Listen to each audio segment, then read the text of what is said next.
You're like a circle that floats around me, keeping me safe and sound. And when I fall, you've tied a rope to me. You're blessing me every day. Welcome, hola, what's good? Hey, y'all, hey. You are tuned in to Circle Up with Amanda Hurd.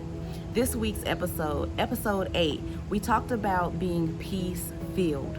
We talked about coming from that place of being worried, anxious, afraid, and just how it pulls so much on our emotions, so much on our being, so much on our faith, so much in the lives of our families, our children, our interactions with others. And when we dwell in those places, it really holds us back from being in that place of receiving peace. We talked about the challenges that comes with not being able to understand how peace is a sense of freedom. And so if you have yet to get a chance to go ahead and tune into that episode, I encourage you to tune in to Spotify, SoundCloud, Apple Podcasts, whichever your favorite podcast platform is, and check out that episode. It's really good, and it's really fulfilling. If anything less, it's peace filling. So yeah, jump over and tune into that. If you have, then I hope that it was definitely welcoming, comforting, and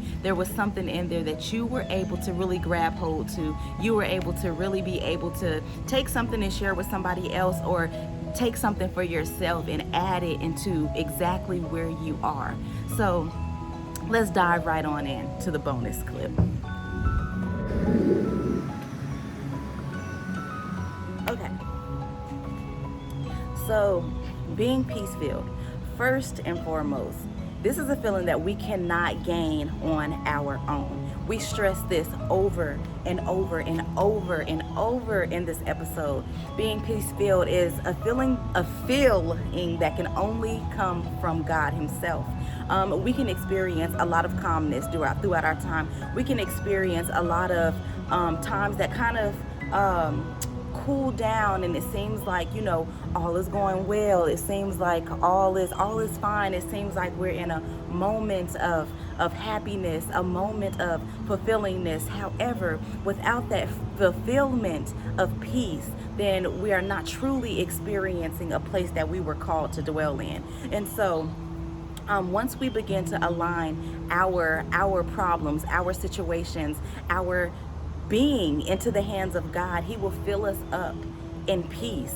And this peace, it allows us to still be able to go through the trials and tribulations that the world brings upon us, and it allows us to be able to withstand them with a joyful heart. And although sometimes our heart may be weakened, although sometimes our spirits may be grieved, we will still have a covering of peace, meaning that nothing in that space can break us. Nothing in that space can tear us apart. Nothing in that space can do away with us. And so that's the bonus part of being peace-filled. And once again, this isn't something that anything of the world can bring us. There's not enough money. There's not enough friendships. There's not enough people to cover you. There's not enough riches and glory in this world alone that can fulfill us with peace, that will be able to give us that same protection. It is only through Him that we can do that thing.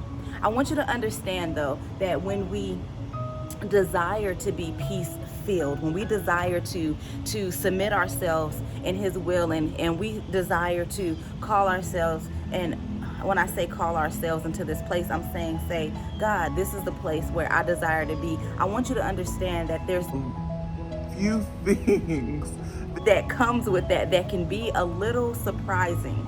And what I mean by that is, or some of the things per se, is having to let go of certain individuals, certain things, certain places. Sometimes when we are being filled with something that is so different than what we are used to, or when we are being filled with something that doesn't mix well with the previous things, we have to understand that it's either one, gonna wash out all the other things, or two, we're gonna have to clear those things out before the peace can really override them. So what I'm saying in a nutshell is relationships, friendships, people, certain places, certain jobs, certain just places as far as like home environments, neighborhoods, just things that we are connected to that is really the root of that chaos, really the root of the thing that's causing us to be so distressed.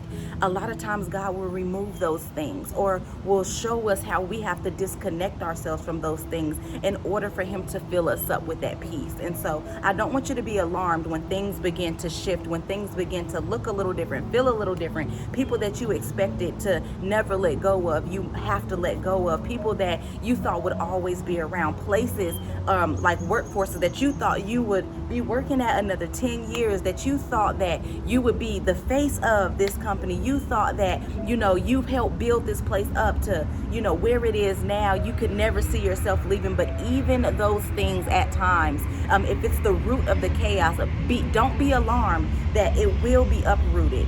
And once it's uprooted, he will begin to fill those places with the things that you're truly seeking and you're truly desiring. So, not to scare anyone off, not to make you feel like I'm not ready to let this go, but just so that we're not alarmed that yes, these things come when we desire such greatness from God, right? Well, I hope that this message was somewhat helpful, somewhat encouraging, somewhat just an awareness to help you understand exactly what you're walking into. And if nothing less, I definitely hope that you reach that place of peace in God. Be blessed. Love you lots. Bye.